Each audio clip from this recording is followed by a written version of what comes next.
Mercredi 5 juin 2019 avaient lieu les rencontres intercollèges dans la magnifique abbaye de Saint-Riquier.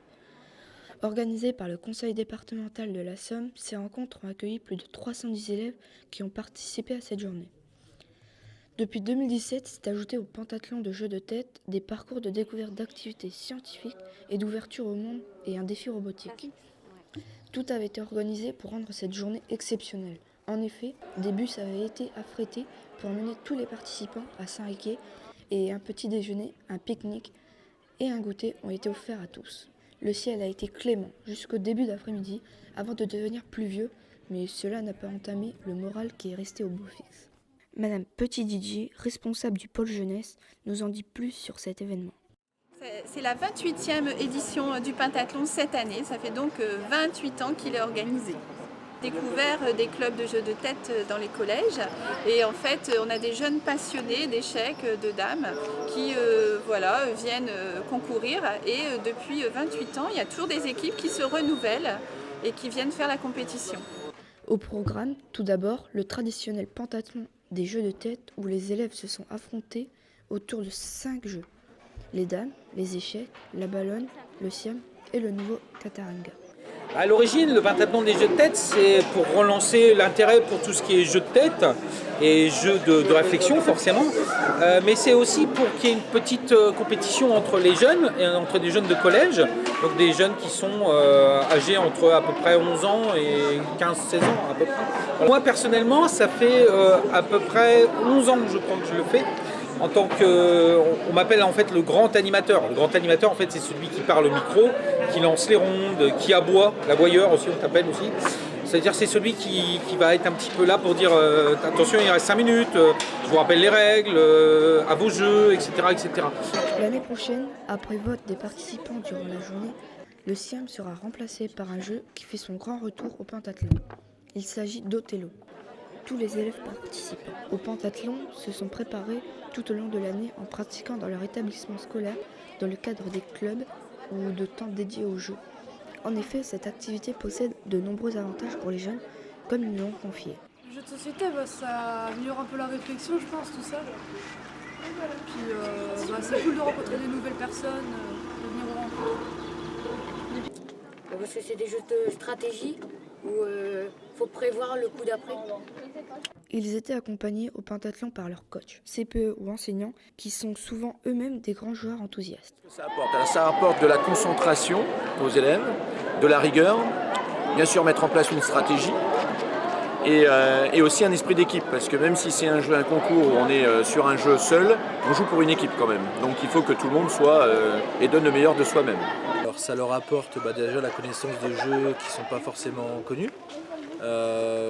Ça leur permet aussi de se détendre sur le temps de la pause méridienne et puis de participer à une activité qui fait un peu travailler le cerveau et puis la stratégie et puis les dynamiques de groupe.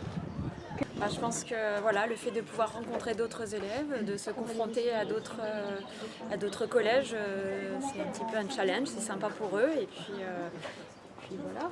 Parce qu'ils sont contents de pouvoir passer une journée avec les autres. En marge du pentathlon, un autre groupe d'élèves participait au défi robotique.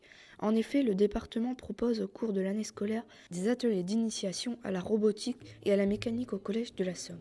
Les 5 collèges ayant bénéficié de cette animation se sont retrouvés pour se mesurer les uns aux autres tout au long de la journée. Benjamin Loger de l'association Planète Science nous explique le principe. Le but, c'est de poser le robot sur les pistes, d'avancer et puis de récupérer le maximum de balles pour avoir le plus de points possible. Donc on va commencer là ce matin par les homologations parce qu'il y a quand même des règles de sécurité. Il ne faut pas qu'il dépasse 25, il ne faut pas qu'il y ait d'objets dangereux et d'objets vivants à l'intérieur. Et puis ensuite, on pourra commencer la compétition donc, par des phases de poule et puis ensuite, en fin de journée, on aura les phases finales. Enfin, un dernier groupe d'élèves participait à un cours de 3 ateliers d'1h30. Au programme, 3 ateliers choisis par les accompagnateurs. Le théâtre a permis de sensibiliser à cette pratique avec l'aide d'un comédien. L'atelier vitalité permettait aux jeunes de tester leurs conditions physiques et d'aborder de manière ludique la question du sport santé. L'initiation au jeu de rôle, à travers une mise en situation et selon un thème choisi avec les participants, a introduit les collégiens aux règles du jeu de rôle.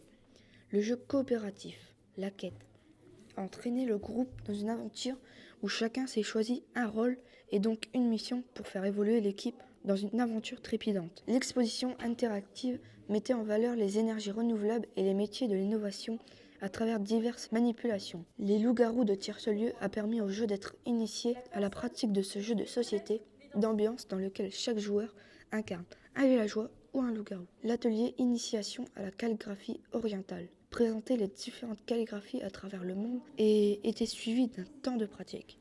L'initiation à la course d'orientation pour les plus sportifs était proposée dans le parc de l'abbaye. Enfin, la programmation graphique était un atelier encadré équipé d'ordinateurs et du logiciel Scratch pour sensibiliser les collégiens à la programmation graphique avec la création d'un mini-dessin animé. Chaque activité était animée par des intervenants de diverses associations. Petit retour sur quelques interviews.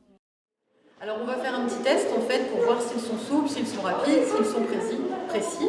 Comme ça, ça leur permet de connaître un petit peu leur niveau et puis éventuellement de voir aussi où ils sont performants et ça pourrait peut-être leur donner envie par la suite de travailler un petit peu plus dans l'athlétisme, dans la gymnastique, on verra bien. Inviter les gamins à voyager à travers les couleurs, parce qu'il y a plusieurs calligraphies, la calligraphie chinoise, la calligraphie arabe, latine, la vôtre, la calligraphie hébraïque, cyrillique. Donc il y a des dizaines de calligraphies dans le monde, il n'y a pas que la calligraphie latine, ce qui permet de s'intéresser à d'autres cultures. La course dans le sens, ça leur apporte la réflexion, réfléchir, c'est courir avec sa tête et pas qu'avec ses jambes. En fait, ça va leur permettre déjà de s'ouvrir un peu plus aux autres, d'être plus dans l'écoute, de comprendre chacun son point de vue, de connaître chacun son point de vue et de communiquer aussi. Ça permet aussi de faire un petit peu de réveiller certaines personnalités à travers le jeu de rôle. Cette journée s'est clôturée par la remise des prix. Tout d'abord, le défi robotique a été remporté par le collège Gaston Vasseur de Feuquier-en-Vimeu. Concernant le pentathlon, les résultats individuels sont disponibles sur le site du conseil départemental. Beaucoup étaient ex-aequo, mais le plus jeune est toujours celui qui l'emporte. Le classement par équipe a été révélé en dernier. Le grand gagnant de cette année, avec 3 vainqueurs individuels et qui totalise un score de 49 points, le collège de Millevoye d'Abbeville. Il remporte le trophée pour la 2e année et empoche un chèque de 1 500 €.